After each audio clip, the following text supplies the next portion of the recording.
എഴുപുന്നയിൽ കർഷക ദിനാചരണം നാടിന്റെ ഉത്സവമായി. കാർഷിക വിളംബര ഘോഷയാത്രയും ആദരിക്കലും ശ്രദ്ധേയമായി. എഴുപുന്ന ചിങ്ങം 1 എഴുപുന്ന ഗ്രാമപഞ്ചായത്തും കൃഷിഭവനും സംയുക്തമായി സംഘടിപ്പിച്ച കർഷക ദിനാചരണം നാടിന്റെ പങ്കാളിത്തം കൊണ്ട് ശ്രദ്ധേയമായി. ഗ്രാമപഞ്ചായത്ത് പ്രസിഡന്റ് ബിന്ദു ഷാജി അധ്യക്ഷത വഹിച്ച ചടങ്ങുകൾ നിയമസഭാ ഡെപ്യൂട്ടി സ്പീക്കർ ഷാനിമോൾ ഉസ്മാൻ ഉദ്ഘാടനം ചെയ്തു. അരൂർ മണ്ഡലത്തിൽ തരിശുകിടക്കുന്ന പാടശേഖരങ്ങളിൽ ഒരു നെല്ലും ഒരു മീനും പദ്ധതി നടപ്പാക്കാൻ ആവശ്യമായ നടപടികൾ സ്വീകരിക്കുമെന്ന് ഉദ്ഘാടന പ്രസംഗത്തിൽ അവർ വ്യക്തമാക്കി. രാവിലെ നടന്ന അൻപൊലി വിളംബര ഘോഷയാത്രയോടെയാണ് ആഘോഷങ്ങൾക്ക് തുടക്കമായത്. ചെണ്ടമേളത്തിന്റെ അകമ്പടിയോടെ കർഷക വേഷമണിഞ്ഞ് നൂറുകണക്കിന് ആളുകൾ ഘോഷയാത്രയിൽ അണിനിരന്നു.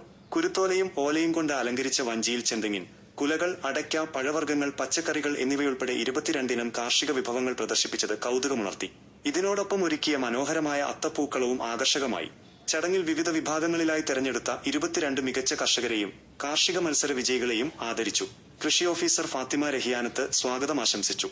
Block panchayat president CK Rajendran, James Chinkuthara, ജില്ലാ പഞ്ചായത്ത് മെമ്പർ PR ജയലക്ഷ്മി, ജില്ലാ കൃഷി officer VP Sindhu, panchayat vice president V Anilkumar, block panchayat അംഗങ്ങൾ, CDS ചെയർപേഴ്സൺ ഗീത ദിനേശൻ, പഞ്ചായത്ത് മെമ്പർമാർ, പഞ്ചായത്ത് സെക്രട്ടറി രേഖ, കൃഷി അസിസ്റ്റന്റ് സുനു KA എന്നിവർ പങ്കെടുത്തു.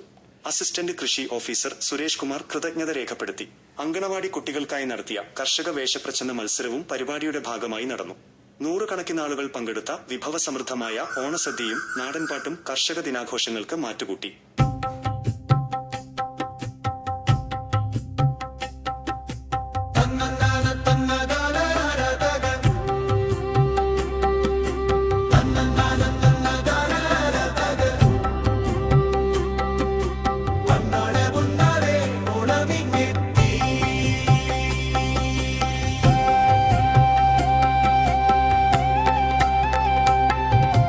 അത്തം പത്തിന് പൊന്നോണമാണേ, മാനത്തു കാർമേഘം കണ്ടു പേടി വേണ്ട, മഴയൊന്നു പെയ്താൽ മനസ്സു ചെടിക്കേണ്ട.